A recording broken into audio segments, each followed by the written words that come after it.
Quick shout out to my patrons. Without you guys, this wouldn't be possible, so thank you, thank you, thank you. Hey y'all, it's Kate from the Literary Apothecary, and today we're going to talk about How to Marry Keanu Reeves in 90 Days by K.M. Jackson. I gave this book 4 out of 5 stars. I listened to the audiobook while I was moving and organizing all of my books. If you've seen my bookshelf tour, or if you're a patron and you got that behind the scenes view, you know you've seen me with the headphones on, with the earbuds in. That's what I was listening to at least 2 of the days. I think it took me 2 or 3 days to get through this audiobook. I really enjoyed it. So quick spoiler-free summary of what this book is about. This is like, when I read this title, I was like, what is this book even about? I did not know what to expect going in here. All I knew was that Michael Knipp, otherwise known on his Discord as Mitch, aka the pun hater, all I know is that he absolutely loved this book. He read it on a whim when I think he was going through some of his book of the month picks, and I was like, well, if Michael Knipp loves this random romance book, then it must be really good, and I have to get it. And I was looking for an audiobook, and this just popped into my head, and so I thought I'd give it a chance.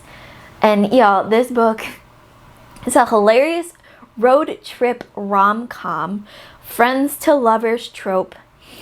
Our main character, Bethany Lou Carlisle, is absolutely devastated when the tabloids announce that Keanu Reeves is getting married.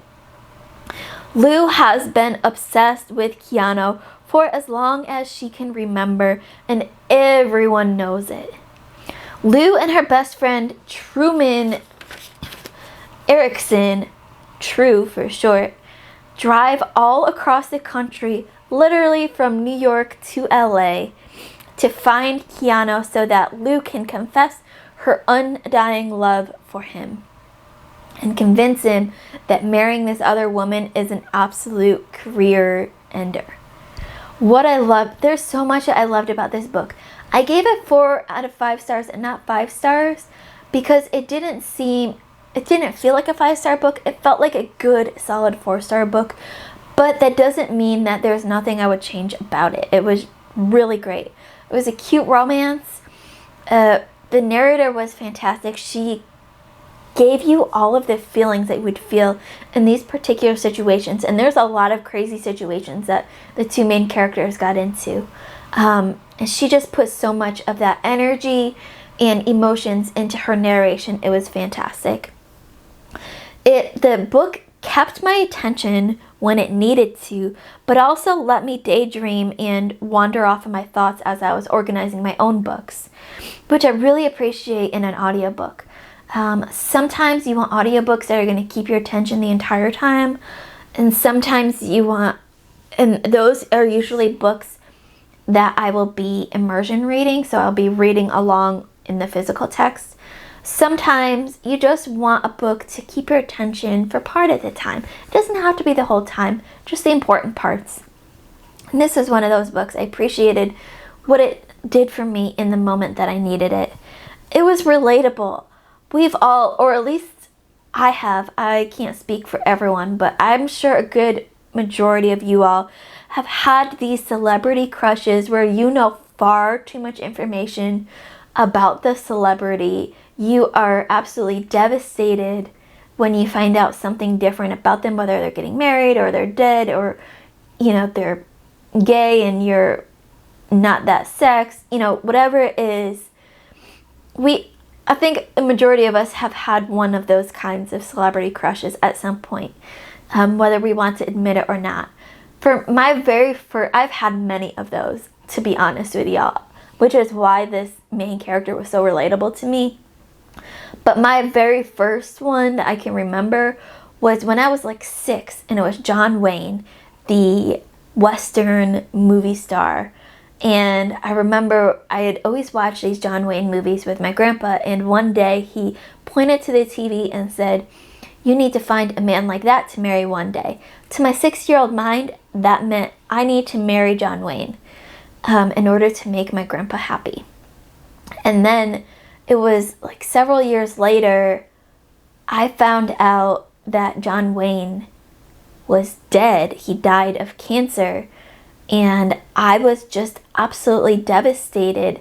I was maybe like 12. I was devastated because I thought, I can't marry John Wayne now. So how am I going to make Grandpa happy? What am I going to do? How am I going to... I can never marry someone else because it's not going to be John Wayne and Grandpa won't be happy with him. So since my 12-year-old days, I've gotten over that crush and that realization that I will not be able to make my grandpa happy because I can't marry John Wayne.